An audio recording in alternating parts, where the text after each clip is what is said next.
Hi friends, మహోతర్ బాబా ఆశ్రమానికి వచ్చాము. చూడండి, ఇది మహోతర్ బాబా ఆశ్రమంలోని ఒక విశాలమైన ప్రాంగణం. ఇక్కడ మహోతర్ బాబాను చూపిస్తున్నాం మనం.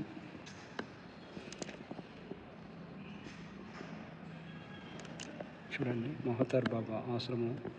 మన రామ్ మాస్టర్ గారు ధ్యానం చేసుకుంటున్నారు. చూడండి ఫ్రెండ్స్,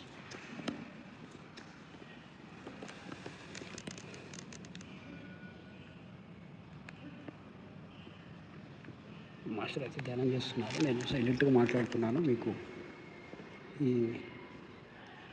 సువిశాల ప్రాంగణాన్ని చూపించే ప్రయత్నం చేస్తున్నాను. చూడండి, మహోతర్ బాబా గారి దృశ్యం, ఇప్పటి ఫోటో.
హాయ్ ఫ్రెండ్స్, మెహర్ బాబా ఆశ్రమానికి వచ్చాము.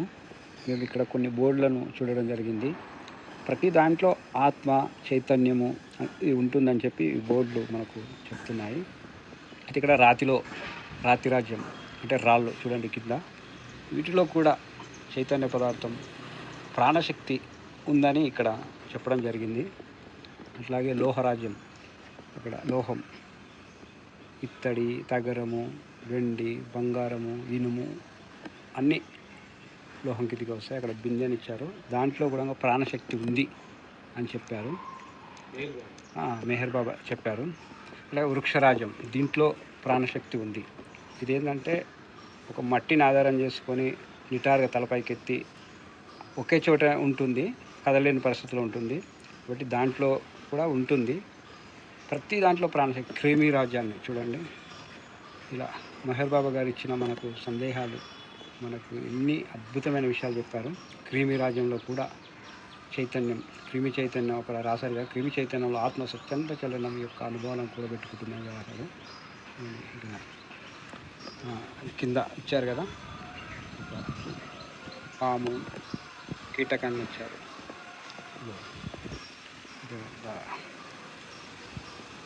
ద కింగ్డమ్ ఆఫ్ ఫిష్, చేప రాజ్యం, దాంట్లో ఆత్మ ఉంటుంది. చేపలను చూసారు కదా ఇట్లా. పక్షిరాజ్యం, అది ప్రతి ప్రాణిలో, నిర్జీవిలో, సజీవిలో కూడా ప్రాణశక్తి ఉందని మనకు చెప్తున్నారు పక్షులు. చూడండి ఫ్రెండ్స్, జంతురాజ్యం, ద కింగ్డమ్ ఆఫ్ యానిమల్స్, జంతురాజ్యంలో కూడా మనం జంతురాజ్యం, మనం కూడా జంతురాజ్యంలోకి వస్తాం. మానవుడు కూడా ఒక జంతువే. చూడండి ఫ్రెండ్స్, ఇక్కడ అయితే మేము ఇక్కడ ఇట్లాగే మెహర్ బాబా ఆశ్రమానికి వచ్చాము. ఇక్కడ నేను చూపిస్తూ మానవ రాజ్యం ఇది సపరేట్ పెట్టారు. జంతువు నుంచి అభివృద్ధి చెంది మానవుడు అభివృద్ధి చెందాడు కాబట్టి ఒక ప్రత్యేకమైన రాజ్యంగా పరిగణింపబడ్డాడు. చూడండి, ఇక్కడ మన మాస్టర్ రామ్ మాస్టర్ గారు ధ్యానం చేసుకుంటున్నారు. మాస్టరు ధ్యానం చేసుకుంటున్న ప్రాంగణంలో ముందు ఇవన్నీ ఉన్నాయి, వాటికి ఎదురుగా ధ్యానం చేసుకుంటున్నారు.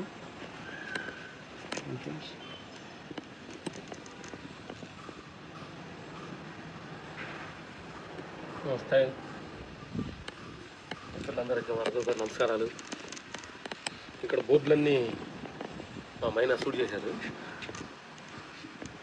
దీంట్లో మెహర్ బాబు గారు చెప్తున్న సాగత్యం ఏంటంటే,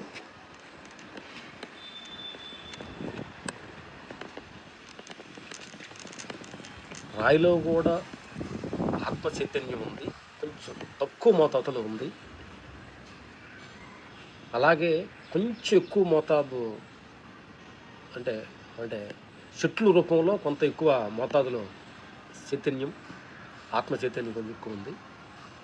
అలాగంటే వాటికంటే కూడా ఇంకొకటి పక్షులు, జీవరాశులు, వాటిలో కొంచెం ఎక్కువ మమకారం, పిల్లల మీద, ఆహారమైన, దేహమైన మమకారం వాటికి.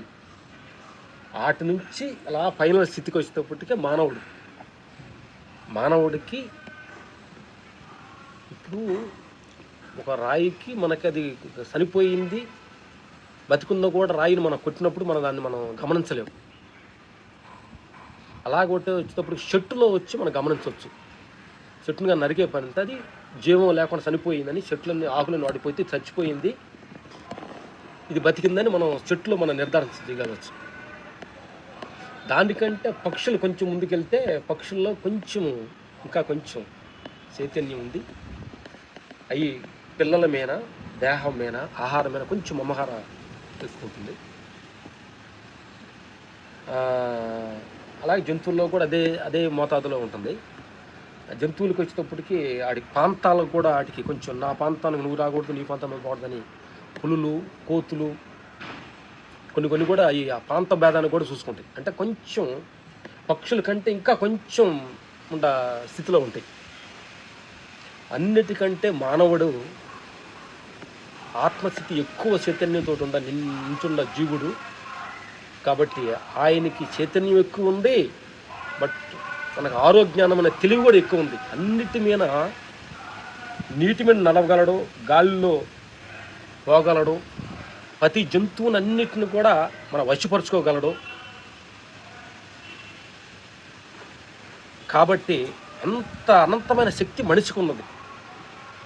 మనిషి ఏం చేస్తున్నాడంటే స్వార్థభావంతో ఎక్కువ ట్రావెల్ చేసి ఆ శక్తులన్నీ స్వార్థానికి ఉపయోగిస్తున్నాడు మనిషి.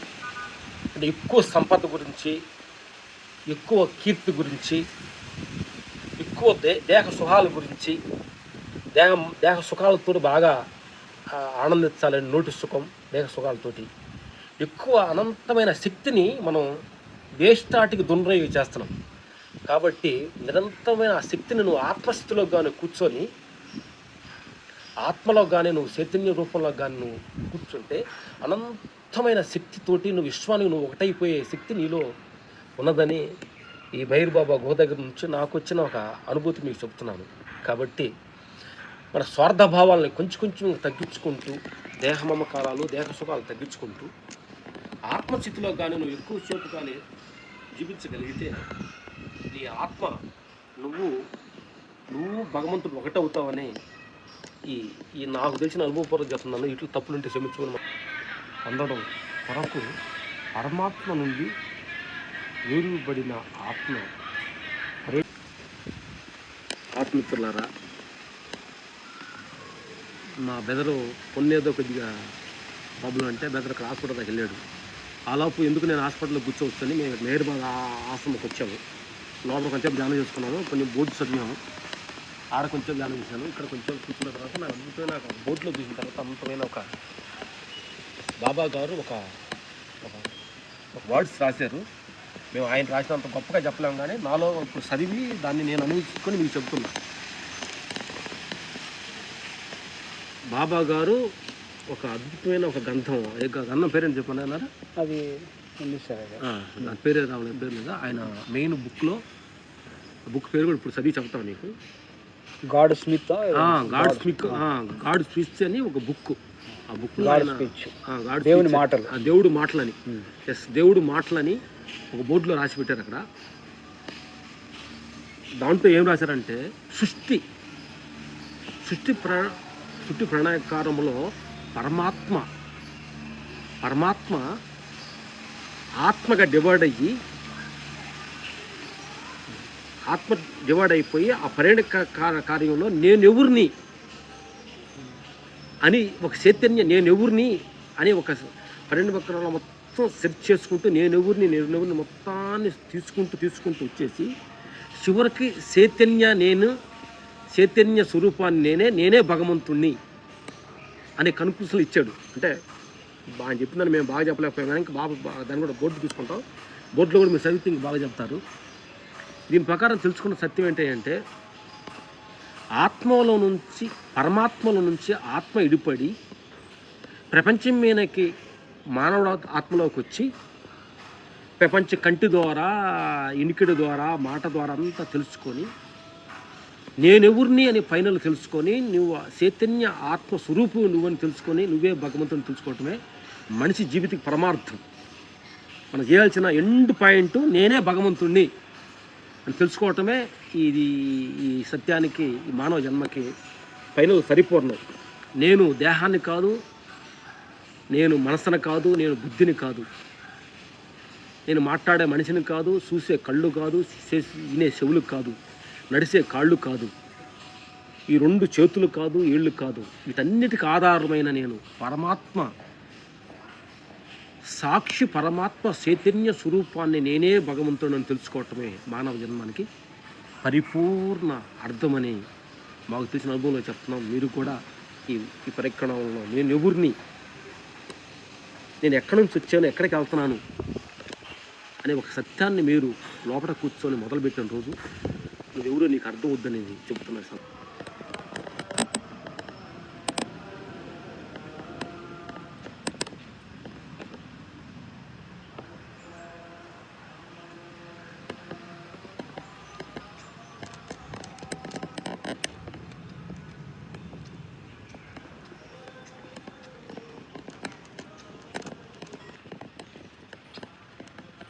సార్ ఇక్కడ చిన్న వీడియో షూట్ చేద్దామని వెళ్తే అక్కడ కిటికీలకు ఓము, యేసుప్రభు సిలువ, అట్లాగే ముస్లింకి సంబంధించింది అర్ధచంద్రాకారము, అట్లా అందులో స్టారు, ఇలా సింబల్స్ పెట్టారు సార్. దాని అర్థమేంటి సార్? ఆత్మమిత్రులారా, మేయర్ బాబా గుడిలో అక్కడ కనిపిస్తుంది మేయర్ బాబా గుడిలో, అక్కడ ఆ బాబా వాళ్ళ గుడిలో ఆశ్రమం లాంటి దాంట్లో వాళ్ళు సింబాలిక్ పెట్టారు. ఓము, అల్లా, సిలువ. అంటే ఈ ప్రకరణంలో చూస్తూ ఉంటే అతి మహాత్మ స్వరూపుడు మేయర్ బాబా అంటే అనంతమైన శక్తి స్వరూపుడు. ఆయన అద్భుతాలు ప్రపంచానికి ఎన్నో నిరూపించారు. ఆయనకి ఎంతోమంది శిష్యులు ఫాలో ఉంటారు. ఆయన కూడా హైదరాబాద్ వచ్చి ఇక్కడ మన లాంకోయిల్స్ పక్కన కూడా అక్కడ కూడా అక్కడ కొండల గుహలో ఆయన్ని ఒక మెహర్ బాబా గుహ రాసి పెట్టారు. ఆయన కూడా హైదరాబాద్ వచ్చారంట. అందుకే కొంతమంది శిష్యులు ఇక్కడ ఆశ్రమం పెట్టారు. అంత పెద్ద అద్భుతమైన మహాన్ జ్ఞాని ఆయన అంతరాత్మలోకి వెళ్ళిపోయిన తర్వాత ఆయనలో నుంచి వచ్చిన పలుకులు ఓం వేరే కాదు, అల్లా వేరే కాదు, చైతన్య సంబంధించినవి అనేది అంత మహానుభావుని కొట్టేసి వాళ్ళు ఒక నిర్ణయానికి వచ్చారు. మనం అందరం ఏంటంటే చిన్న మనకి తెలియక మళ్ళీ ఒక తెలియక మానవులు నాది ఈ మతం పెద్ద, నాది ఆ మతం పెద్ద, నేను గొప్ప అని కలవాలని పెంచుకున్నారు. మిత్రులారా, పెద్ద మహానుభావులే వాళ్ళే కొట్టేశారు. అంత ఆత్మ చైతన్య భాగాలే ప్రతి మనిషి. కాబట్టి కులము, మతము, ఆ మతం ఈ మతం అనేది కాకుండా అన్ని మత సారం ఒక్కటేనని మహానుభావులు అందరూ చెప్పారు. కాబట్టి అప్పుడప్పుడు పెద్ద మహానుభావులు చెప్పిన ఇలాంటివన్నీ చూసుకొని ఆ మనసులో నుంచి మనలో ఆ వేరుబాటు తీసేసి హ్యాపీగా జీవించమని కోరుకున్నాం మిత్రులారా. Thank you.